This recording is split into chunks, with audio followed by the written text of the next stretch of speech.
सारे हिंदू आप ये समझ लीजिए, ये लोग मुस्लिम और हिंदू के बीच में दरार लेके आना चाह रहे हैं। रमजान में वो लोग अलग रूल फॉलो कर रहे हैं और जब तक श्री राम नवमी आया अलग रूल फॉलो कर रहे हैं आप। वो हिंदुओं को भड़काना चाह रहे, हिंदुओं को कमजोर बनाना चाह रहे, हिंदुओं को दिल पे ठेस लगाना चाह रहे, वो दर्द देना चाह रहे हम लोगों को। वहाँ पे फिर पूछते बिरयानी दी है नहीं दी है, फोन दिया है नहीं दिया, ये सब पूछते, वो लोगों को तंग करते भी ये लोग पुलिस वालों को।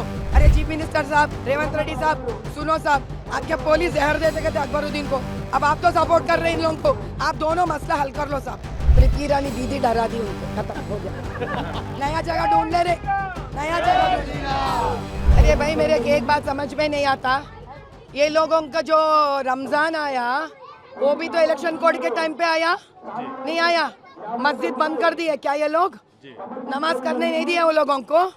तो फिर अभी राजा सिंह भैया का क्या है, उन्होंने अभी एमपी इलेक्शन में कंटेस्ट तक नहीं कर रहे, उनको इलेक्शन कोड कहाँ से है बताइए? क्यों नहीं करने दे रहे राजा भाई को? कई सालों से करते आ रहे उन्होंने।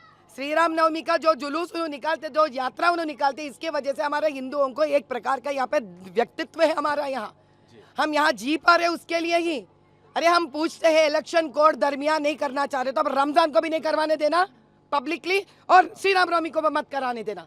आप रमजान को करने देते, श्री राम नवमी को करने नहीं करने देते। इसी से पता चल रहा है सारे हिंदू आप ये समझ लीजिए, ये लोग मुस्लिम और हिंदू के बीच में दरार लेके आना चाह रहे हैं। अगर ये रूल फॉलो करते हैं दोनों कौम के लिए, एक ही रूल फॉलो करना, लेकिन रमजान में वो लोग अलग रूल फॉलो कर रहे हैं और जब तक श्री राम नवमी आया अलग रूल फॉलो कर रहे हैं आप। क्या हमारे हिंदुओं का ये हक नहीं बनता?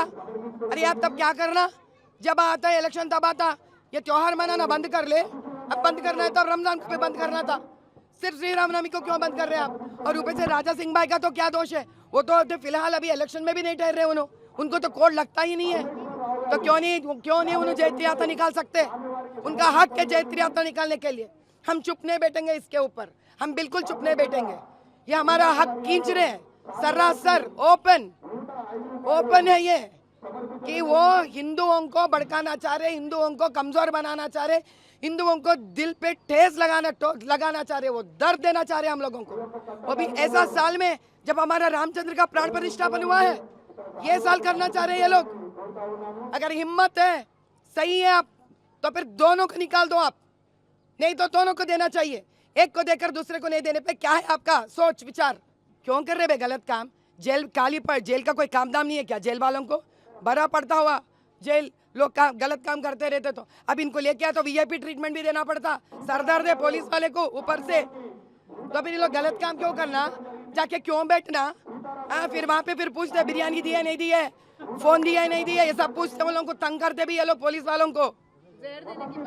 अभी जहर अभी उन्होंने जाने साहब, अभी इतने दिन पोलिंग बूथों के ऊपर यही पुलिस को लगाकर ये लोग जैसा चाहे वैसा ना चाहे, अभी इन्हीं पुलिस के ऊपर ये लोग बात डाल रहे कि जहर देते बोलकर। अभी इनके पुलिस के बीच के मामले आई है, अभी यहाँ के अपना कौन बोलता, अपना चीफ मिनिस्टर ही जवाब देना। अरे चीफ मिनिस्टर साहब, रेवंत रेड्डी साहब, सुनो साहब, आपके पुलिस जहर देते कहते अकबरुद्दीन को, अब आप तो सपोर्ट कर रहे हैं इन लोगों को, आप दोनों मसला हल कर लो साहब। माधवी जी, एक सवाल, राहुल गांधी जी अमेठी लड़ते थे और अभी वायनाड लड़ रहे हैं, तो अभी जब उनको सवाल पूछा गया था तो वो कहे, मतलब आप वायनाड क्यों जा रहे हैं बल्कि सवाल पूछा गया था, तो वो कहे कि हम ये बीजेपी का सवाल है और हम जब पार्टी की डिसीजन लेते हैं तो हम जाके लड़ रहे हैं वायनाड से, बोल के वो कह रहे हैं। इस पर आपका क्या कहना है? नहीं, वायनाड से राहुल जी जो लड़ रहे हैं अमेठी से ना लड़ते हुए, यही ना आपका सवाल? और जब सवाल इन्हें हमारा स्मृति ईरानी दीदी डरा दी उनको, खत्म हो गया। नया जगह ढूंढ ले रे, नया जगह ढूंढ ले। अब उसके बाद वहाँ पे भी हार जाते, तीसरी जगह ढूंढ लेते।